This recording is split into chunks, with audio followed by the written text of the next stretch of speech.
from the committee. Representative Weber, please proceed, and then Representative Engel. Thank you. Evening, Representative. Good evening. I've got a few questions. So, first off, when you presented this bill, when I saw that was going to be heard in Gen Laws, I've listened and read about 1619 Project. They have a podcast too. Sure. It's been years since I've listened to it again, so I did a refresher this weekend. Right.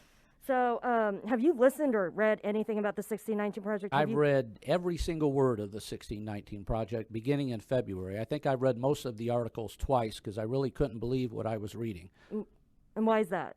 What is it that you couldn't Basically, believe? again, looking at history. When we teach history, do we want to be accurate in our representation, or is there an agenda behind the representation of history? I would rather see historical accuracy being taught.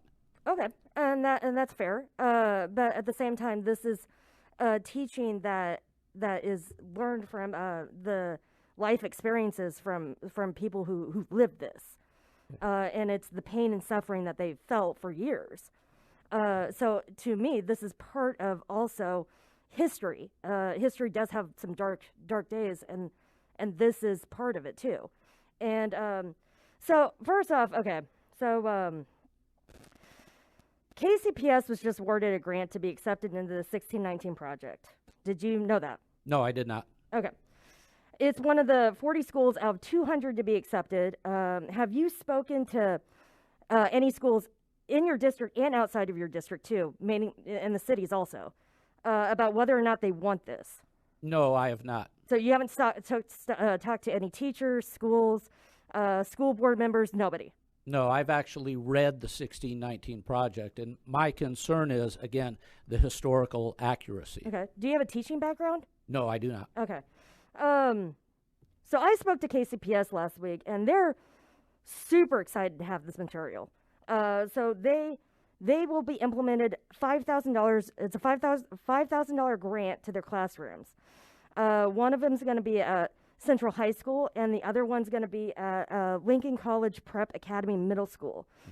So the teachings that they're doing and their quotes are, students are starting to ask questions.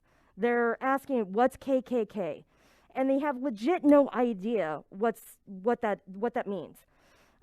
She said, the teacher that I'm quoting is Kayla McLennan, I believe.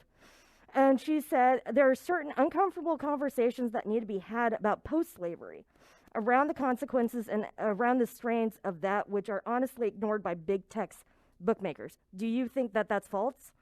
I would state, again, who is authorizing the grant? It's the, I think so. Pulitzer organization, I believe. Okay, and they're affiliated with who? The Pulitzer organization. Okay, you said Pulitzer. I couldn't understand through the mask.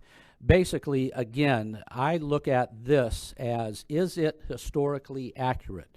Are we teaching our children an accurate representation of the past? Or is this rather agenda-inspired to come to an achievable end, which is to say that America is basically evil?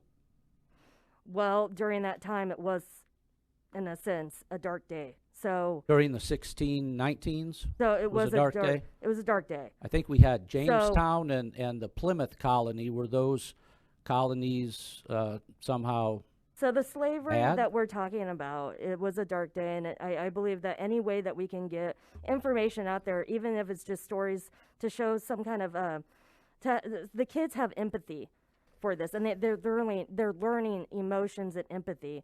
And if that's such a bad thing, I don't know why it would be. But thank you. Appreciate it.